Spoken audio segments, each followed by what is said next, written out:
सूरह आले इमरान की आयत नंबर 185 में अल्लाह फरमाता है, कुल्लु नफ्सिन ज़ाइक़तुल मौत, हर नफ्स को मरना है, हर जानदार को मरना है।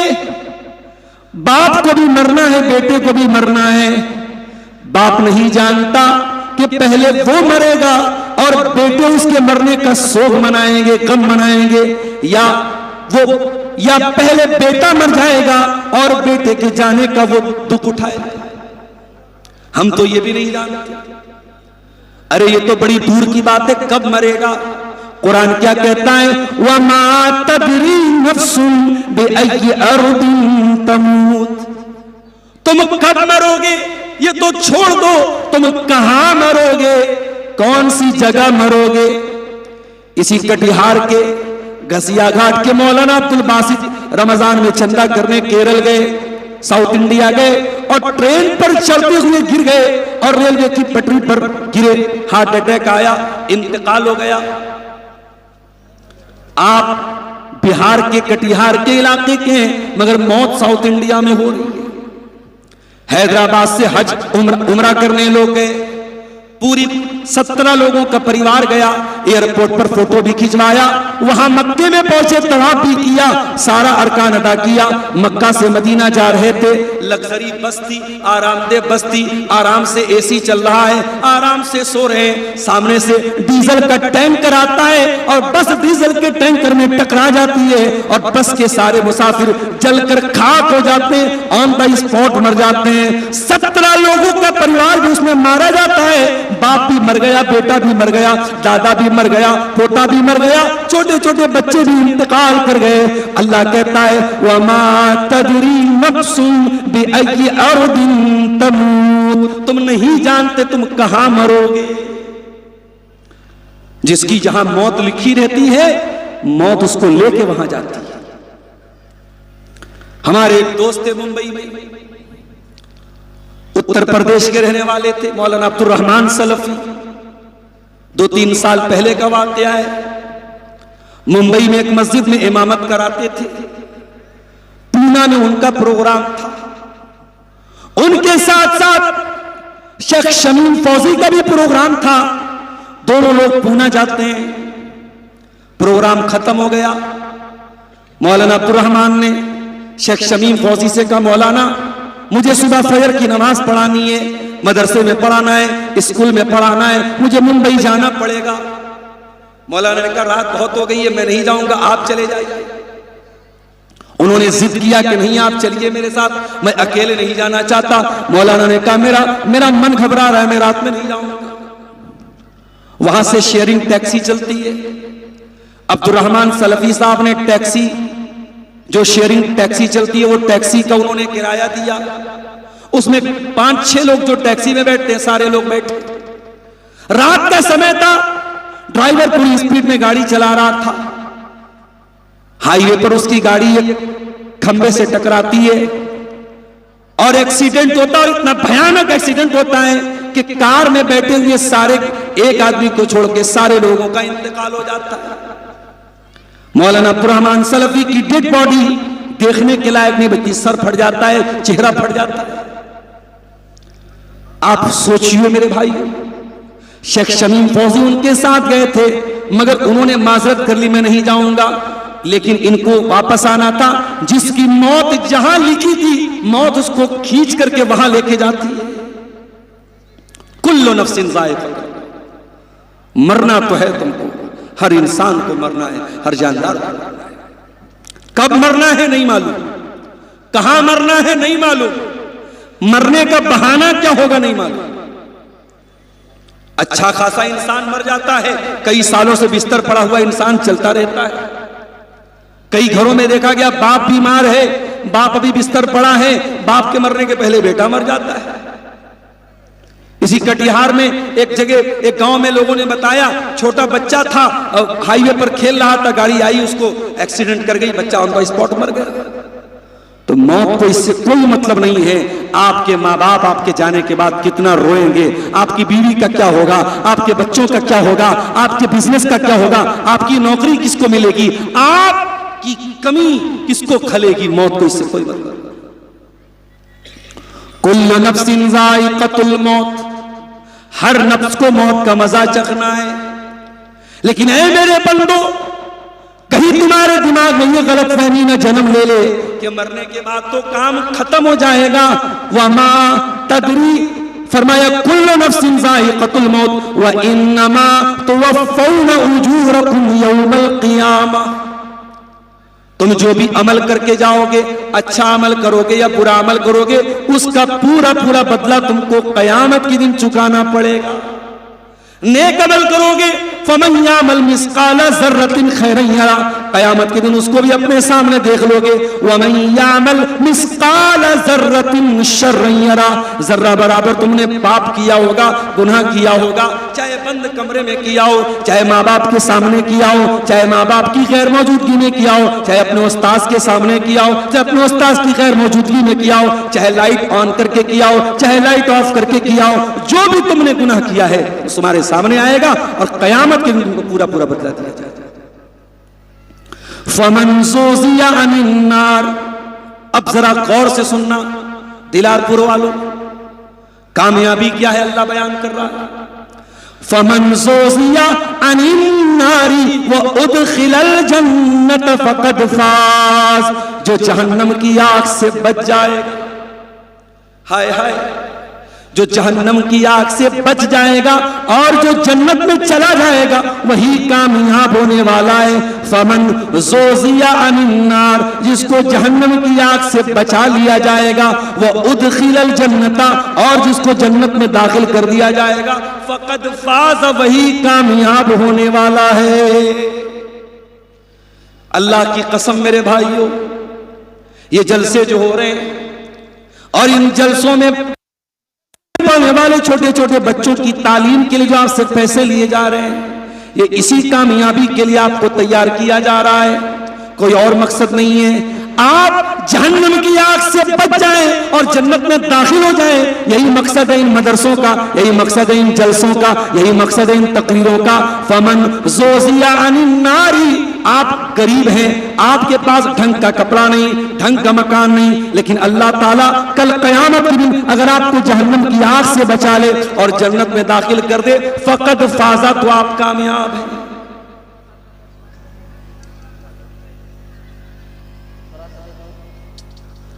तो कामयाबी यह है कि आप जहन्नम से बच जाएं और जन्नत में दाखिल हो जाएं। अब यह कामयाबी मिलेगी कैसे? मैं सिर्फ 8 चीजें आपके सामने बयान करूंगा, क्योंकि मैं एक सीमित समय के लिए आपके बीच में आया। मैं 8 चीजें बयान करूंगा जो आपको कामयाब करेंगी, जो जन्नत में लेके जाएंगी। बोलो, आप कोशिश करेंगे इंशाअल्लाह? बोलें, प्रयत्न करबें कि ना करबें? इंशाअल्लाह। लोग कहते हैं मौलाना आप थोड़ा बंगला बोल दिया कि जो लोग खुश हो जाते हैं। हाँ, करेंगे इंशाअल्लाह। 8 चीजें अल्लाह ताला ने बयान की है। कहां? कुरान करीम के 18वें पारे में, सूरह मोमिनून के आगाज में। आइए उन 8 चीजों पर हम विचार करते हैं, गौर करते हैं और कोशिश करते हैं, प्रयत्न करते हैं कि वो 8 चीजें हमारे अंदर पैदा हो जाए। क़द अफ़लहल मोमिनून, कामयाब हो गए ईमान वाले। अल्लाह ताला के यहां कामयाब होना है तो पहला काम क्या करना पड़ेगा? ईमान वाला बनना पड़ेगा। और ईमान वाला किसको बोलते हैं? जो ला इलाहा इल्लल्लाह और मुहम्मद रसूलुल्लाह पढ़ता है, जो कलमे तौहीद पढ़ता है, जो एक अल्लाह की इबादत करता है और मुहम्मद रसूलुल्लाह सल्लल्लाहु अलैहि वसल्लम को अपना रसूल मानता है। इसी कलमे पर आपको कायम रहना है और मरते दम तक कायम रहना है। वला तमूतुन्ना इल्ला व अंतुम मुस्लिमून, मेरे बंदो तुम्हें मौत ना आए मगर इस्लाम की हालत में।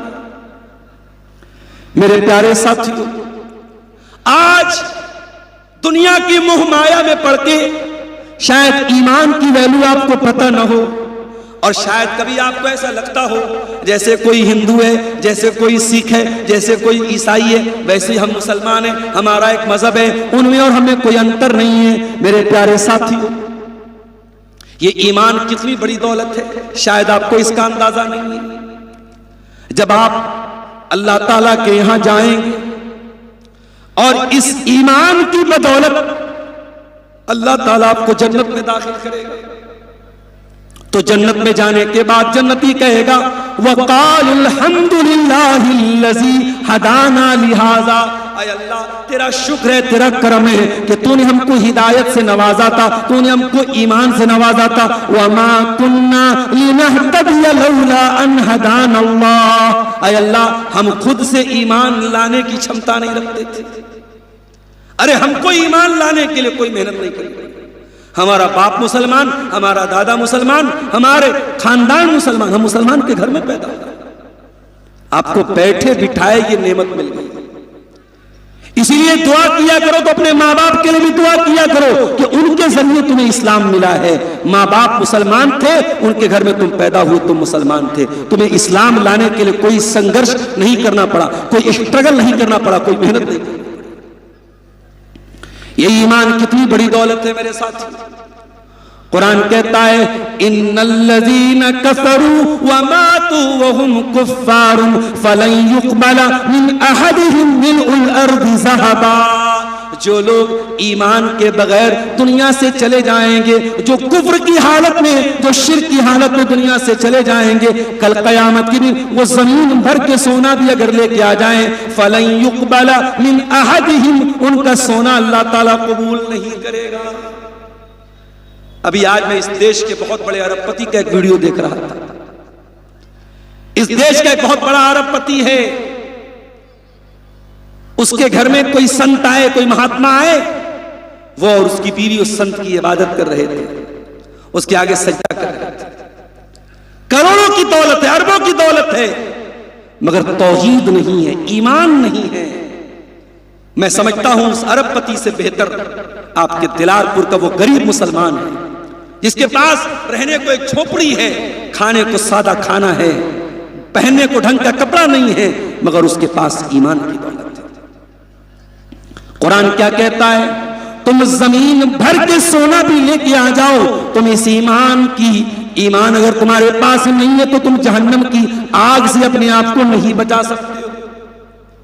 इसलिए मेरे भाइयों, ईमान की रक्षा करो, ईमान की हिफाजत करो, शिर्क मत करो। आज माफ करना, आपके अहले हदीसों में भी और शेरशाबादियों में भी बहुत सारी शिरकिया चीजें आ रही हैं। आपके बच्चों में भी गंदा तावीज पहना जाने लगा है, आपकी औरतें भी बदअकीदा लोगों के पास जाके अपने जादू का इलाज कराने लगी हैं। अभी एक साहब ने कल जयनगर में बताया, बाज औरतों को जिन्नात का मामला होता है, जादू का मामला होता है, वो ऐसे ओझा लोगों के पास जाती हैं जो शिर्क करते हैं और उन औरतों से शिर्क करवाते हैं। कहीं सांप का जहर उतारने के लिए कहीं शिरकिया मंत्र पढ़ा जाता है ताकि सांप का जहर उतर जाए। वह अल्लाह के प्यारे नबी हजरत मुआज ने जबल से कहते हैं, ऐ मुआज तू अल्लाह के साथ कभी शिर्क मत करना, तुझे कत्ल कर दिया जाए, तुझे जला दिया जाए, कत्ल तो हो जाना, जल कर राख हो जाना, मगर अल्लाह के साथ कभी तू शिर्क मत करना। तौहीद की अमानत सीनों में है हमारे, आसान ही मिटाना नामो निशान। जब तक तौहीद है आपके पास, कोई माई का लाल आपका पाल बाका नहीं कर सकता है। इसलिए मरते दम तक अपने ईमान की हिफाजत करो। मेरे साथ अपनी बहनों से कहना चाहूंगा, बड़ा अफसोस होता है, कटिहार के एक भाई बताने लगे, एक मुसलमान लड़की कॉलेज में पढ़ती थी, उसके कई बॉयफ्रेंड थे, उसने मुसलमान लड़कों से भी दोस्ती की थी और गैर मुस्लिम लड़कों से भी दोस्ती की थी। गैर मुस्लिम लड़कों से उसकी दोस्ती की ताल्लुकात थे और वो मुसलमान लड़की अपने उसी एक गैर मुस्लिम आशिक के साथ फरार हो जाती है और मुर्तद हो जाती है, ईमान का रास्ता छोड़ देती है, इस्लाम को त्याग देती है, छोड़ देती है। इससे बढ़ के अफसोस क्या हो सकता है। और ये सिर्फ कटिहार की कहानी नहीं है, ये कहानी उत्तर प्रदेश के लखनऊ की भी है, ये उत्तर प्रदेश के बरेली की भी है, ये उत्तर प्रदेश के बनारस की भी है, ये कलकत्ता की भी है, ये हैदराबाद की भी है, ये मुंबई, देश के मुख्तलिफ कोनों से ये खबरें हमारे पास है। मुसलमान लड़कियां बाकायदा इस साजिश का शिकार है। बाकायदा एक जाल बनाया जा रहा है, मोबाइल की दुकानों पर मुसलमान लड़कियों का नंबर लिया जा रहा है, फेसबुक पर और सोशल मीडिया पर पूरा एक ग्रुप मौजूद है जो मुसलमान लड़कियों को टारगेट कर रहा है, जो उनके इनबॉक्स में आके उनसे चिकनी चुपड़ी बातें करता है, पहले उनसे इस्लाम के बारे में जानने की बात करता है, फिर धीरे धीरे अपने जाल में फंसा के उन लड़कियों की इज्जत के साथ खेलता है, उनके ईमान का सौदा करता है, उनके ईमान से उनको निकाल देता है। मेरी प्यारी बहनों, अल्लाह की कसम, इससे महंगा कोई सौदा नहीं हो सकता। दुनिया के प्यार और मोहब्बत के नाम पे अगर कोई तुम्हें इस्लाम से निकाल दे, इससे महंगा कोई सौदा नहीं है। मेरी प्यारी माँ और बहनों, अपने ईमान को इतना हकीर न बनाना, इतना मामूली मत बनाना। अरे तुम तो सुमैया की औलाद हो। कौन सुमैया? जिसके जवान बेटे के सामने अबू जहल ने धमकी दी थी, ऐ सुमैया अगर तूने इस्लाम नहीं छोड़ा, अगर तूने मोहम्मद का दीन नहीं छोड़ा, ऐ सुमैया तेरे जवान बेटे अम्मार के सामने तुझको नंगा कर देंगे। हाय हाय, एक माँ के लिए इससे बढ़ के तकलीफ क्या होगी, इससे बढ़ के अफसोस क्या होगा कि माँ को उसके जवान बेटे के सामने नंगा कर दिया जाए। मगर ऐ सुमैया, तेरे ईमान का क्या कहना, तेरी इस्तिकामत का क्या कहना, तेरे जज्बे का क्या कहना। सुमैया ने नंगा हो जाना गवारा कर लिया, दर्दनाक तरीके से शहीद हो जाना गवारा कर लिया, मगर सुमैया ने अपने ईमान का सौदा न किया, अपने दीन का सौदा न किया। मेरी प्यारी बहनों, इस ईमान की हिफाजत करो। क़द अफ़लहल मोमिनून, कामयाब हो गए ईमान वाले। अगर ईमान नहीं है तो आप कामयाब नहीं हो सकते। पहली कंडीशन है ईमान वाले बनो। और ऐ दिलारपुर के लोगों, एक और बात कान खोल के सुन लो, अपने ईमान के साथ साथ अपनी आने वाली नस्लों के ईमान की भी चिंता करो, अपने बच्चों के ईमान की भी चिंता करो। कहीं ऐसा ना हो रोजी रोटी के चक्कर में तुम ऐसी जगह अपने बच्चों को ले जाके बसा दो जहां आपके बच्चे मुशरिक हो जाएं, शिर्क करने वाले हो जाएं, तौहीद को छोड़ दें, ईमान को छोड़ दें। अपनी आने वाली नस्लों के ईमान की भी चिंता करो, अपनी बेटियों के ईमान की भी फिक्र करो, अपने बेटों के ईमान की भी फिक्र करो। इब्राहिम खलीलुल्लाह अल्लाह की बारगाह में दुआ करते हैं, व जुनूबनी व बनिया अन नाबुदल असनाम, ऐ अल्लाह तू मुझे भी शिर्क से बचा और मेरे आने वाले, मेरे बच्चों को, मेरी आने वाली नस्लों को भी तो शिर्क से बचा। तो कामयाबी की पहली सीढ़ी क्या है? ईमान वाले बनना। और आगे बढ़िए, अल्लज़ीना हुम फी सलातिहिम खाशिऊन, कामयाब लोगों की दूसरी पहचान, जब वो नमाज पढ़ते हैं अपनी नमाज में वो कंसंट्रेशन करते हैं, फोकस करते हैं, अपनी नमाज में खुशू और खुजू इख्तियार करते हैं। अल्लज़ीना हुम फी सलातिहिम खाशिऊन, वो अपनी नमाज में अल्लाह से डरते हैं। और हम लोग नमाज कैसे पढ़ते हैं? अल्लामा इकबाल ने बड़ी सच्ची बात कही, मैं जो सर बसजदा हुआ कभी तो ज़मीन से आने लगी ये सदा, मैं जो सर बसजदा हुआ कभी तो ज़मीन से आने लगी सदा, तेरा दिल तो है सनम आशना तुझे क्या मिलेगा नमाज में। नमाज में आज हमारा दिल नहीं लगता, हमारा दिल कहीं, दिमाग कहीं, ख्याल कहीं। अपनी नमाज में खुशू और खुशू पैदा करो मेरे प्यारे साथ। हजरत आयशा नमाज पढ़ रही थी, उनका भतीजा उनसे मिलने आया, कासिम बिन मोहम्मद अपनी फूफी से मिलने आया। देखा फूफी जान नमाज पढ़ रही है और नमाज की हालत में सूरह तूर की तिलावत कर रही हैं और सूरह तूर की आयत पढ़ रही हैं, फमन्नल्लाहु अलैना व वक़ाना अज़ाबस्समूम, अल्लाह ताला का हम पर करम हुआ। जब जन्नती जन्नत में जाएंगे तो कहेंगे अल्लाह ताला का हम पर करम हुआ कि अल्लाह ने हमको जहन्नम की आग से बचा लिया। हजरत आयशा इसी आयत को पढ़ती चली जा रही है, रोती चली जा रही है, पढ़ती चली जा रही है, रोती चली जा रही है। उनका भतीजा कहता है मैं फूफी से मिलने आया था, मैंने देखा फूफी इसी आयत को पढ़ रही है, मैं वहां से चला गया, मैं बाजार चला गया और बहुत देर के बाद मैं वापस लौटा। मैं क्या देखता हूं, मैं जब वापस आया मेरी फूफी जान उसी हालत में नमाज में खड़ी है और उसी आयत को पढ़ के रोती चली जा रही है और दोहराती चली जा रही है, फमन्नल्लाहु अलैना व वक़ाना अज़ाबस्समूम। एक हमारी नमाज है, हम तो नमाज भी ऐसे पढ़ते हैं जैसे एहसान करते हैं। नमाज में खुशू इख्तियार करो मेरे भाई, नमाज ऐसे पढ़ो जैसे तुम अल्लाह को देख रहे हो। अरे तुम अपने शहर के विधायक के पास जाते हो तो अदब से खड़े होते हो, शहर के डीएम और एसपी के सामने खड़े होते हो तो अदब से खड़े होते हो, अल्लाह के सामने खड़े हो तो दिल कहीं है दिमाग कहीं।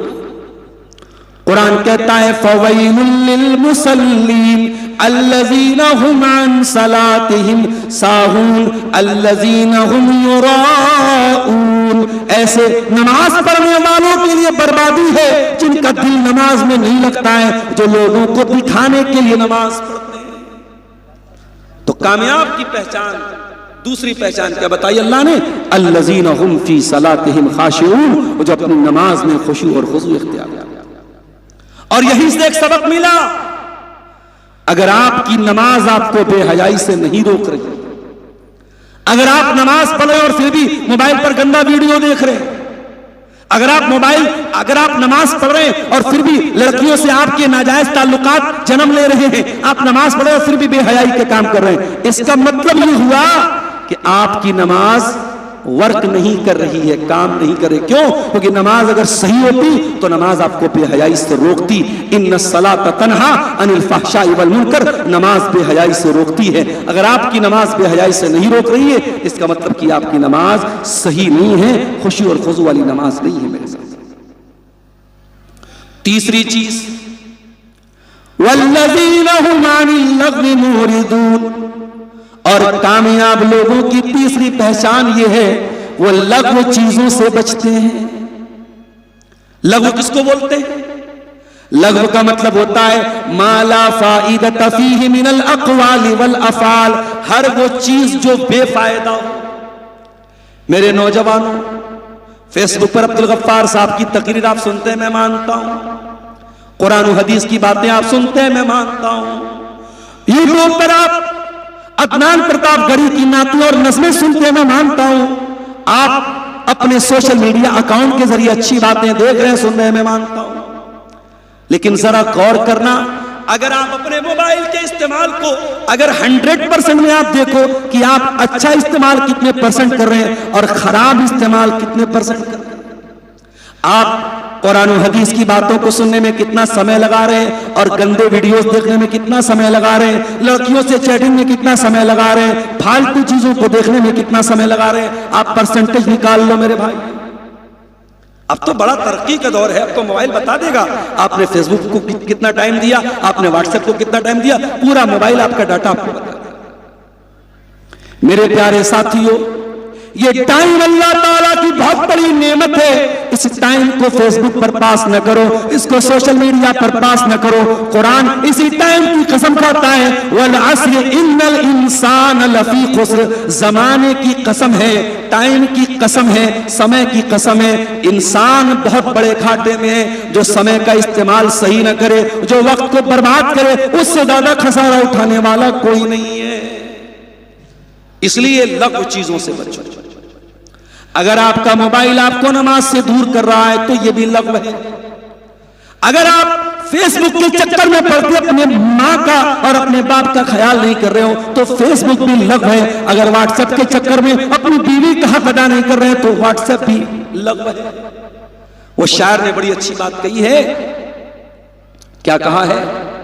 अल्लाह से करे दूर तो तालीम भी फितना, अल्लाह से करे दूर तो तालीम भी फितना, औलाद भी, अमलाक भी, जागीर भी फितना, ना हक के लिए उठे तो शमशीर भी फितना, शमशीर ही क्या नारे तकबीर भी फितना।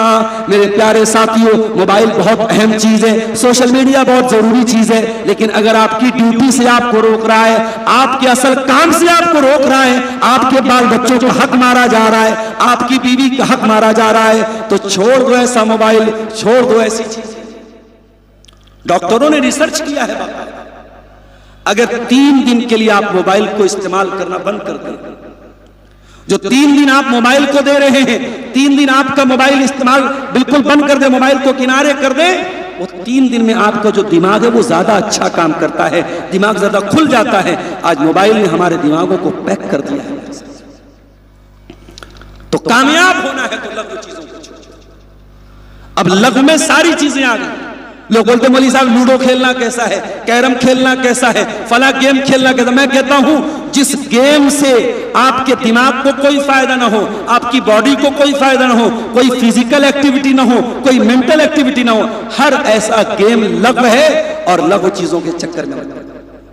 अब इंडिया का मैच चल रहा है, बैठ के इंसान देख रहा है, 3 घंटा तक मैच देखा, 3 घंटा तक पूरा मैच देखा, उसके बाद आके तबसरा कर विराट कोहली बहुत अच्छा खेला, फला बॉलर ने बहुत अच्छी बॉलिंग की, फला ने बहुत अच्छी बैटिंग की, उसके बाद फिर मोबाइल खोल के हाईलाइट देख रहे। अरे अल्लाह के बंदे, इतना समय तू कहां से निकालता है?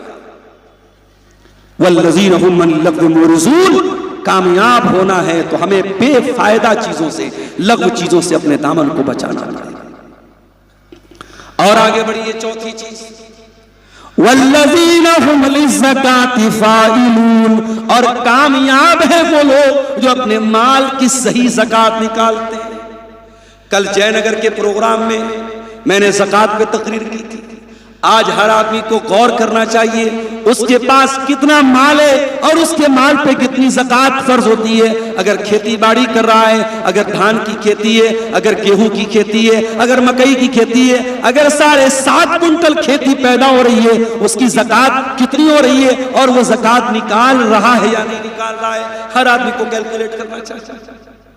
आज मसला यह है कि हम ज़कात नहीं निकाल रहे हैं सही तरीके से, और जब ज़कात नहीं निकाल रहे तो समाज से गरीबी नहीं खत्म हो रही है। आज आप दिल्ली चले जाएं, जामा मस्जिद के बाहर भिखारियों की लंबी लाइन लगी रहेगी और 90% आपको मुसलमान भिखारी मिलेंगे। इस्लाम गरीबी को खत्म करने आया था। इस्लाम ने इसीलिए हर मालदार को ज़कात उसके ऊपर कंपलसरी की है कि अगर आपके पास इतना माल है जिस पर ज़कात फर्ज होती है, आपको ज़कात देना पड़ेगा। और अगर आप ज़कात नहीं देंगे तो अल्लाह के नबी फरमाते हैं, मालम यमनउ ज़कात अमवालिहिम इल्ला मुनउल क़त्र मिनस समा। जब कोई कौम अपने माल की ज़कात नहीं निकालेगी, आसमान से बारिश होना बंद हो जाएगी, सूखा पड़ जाएगा, कहत साली आ जाएगी, जमीन से अनाज पैदा होना बंद हो जाएगा। तो ज़कात निकालते हैं। अच्छा, ज़कात का एक मतलब और भी होता है। ज़कात का एक मतलब ये भी होता है अपने दिल को पाक करना। ओ मेरे नौजवानों, तुमने चेहरे पर जाड़े का मौसम आया, मॉइस्चराइजर लगाना शुरू कर दिया, औरतों ने क्रीम लगाना शुरू कर दिया, मर्द हजरात भी आजकल बड़ी बड़ी क्रीमें इस्तेमाल कर रहे हैं। कोई कोल्ड क्रीम अलग है, कोई विंटर क्रीम अलग है, कोई फेस वॉश अलग है, कोई फेस क्रीम अलग है, कोई बॉडी लोशन अलग है, कोई दाढ़ी के लिए सीरम अलग है, कोई आपके चेहरे की क्रीम अलग है, कोई पैर की क्रीम अलग है, कोई होठों का लिप बाम अलग है। बड़ी मेहनत कर रहे हो अपने स्किन पर, बड़ी मेहनत कर रहे हो अपने जाहिर पर। मेरे प्यारे साथियों, इस दिल पर तुम क्या मेहनत कर रहे हो? अरे बड़े खूबसूरत बन गए, बड़े स्मार्ट बन गए, बड़े हैंडसम बन गए, मगर दिल में तो गंदगी भरी है, दिल में तो हसद भरा है, दिल में तो जलन भरी है। कोई भाई भाई से जल रहा है, कोई पड़ोसी पड़ोसी से जल रहा है, कोई दोस्त दोस्त के खिलाफ दिल में कीना पाल के बैठा है। मेरे प्यारे साथियों, कुरान क्या कहता है? कामयाब होना है वल्लज़ीना हुम लिज़्ज़काति फ़ाइलून। अपने दिल को पाक करना शुरू कर दो, अपने दिल की सफाई करना शुरू कर दो। दिल को पाक, दिल की सफाई के बिना चेहरे पर जितनी भी क्रीम लगा लो, पाउडर लगा लो, कोई मतलब नहीं। इसीलिए इब्राहीम अलैहिस्सलाम अल्लाह से दुआ करते हैं, वला तुख़ज़िनी यौम युबअसून यौम ला यनफउ मालू वला बनून इल्ला मन अतल्लाह बिक़ल्बिन सलीम। ऐ अल्लाह मुझे क़यामत के दिन ज़लील न करना, ऐ अल्लाह मुझे क़यामत के दिन रुसवा मत करना, ऐ अल्लाह क़यामत के दिन न माल काम आएगा न औलाद काम आएगी, इल्ला मन अतल्लाह बिक़ल्बिन सलीम। क़यामत के दिन तो वही कामयाब होगा जो साफ सुथरा दिल लेकर के आएगा। तो दिल को पवित्र करो मेरे भाई, दिल पर मेहनत करो।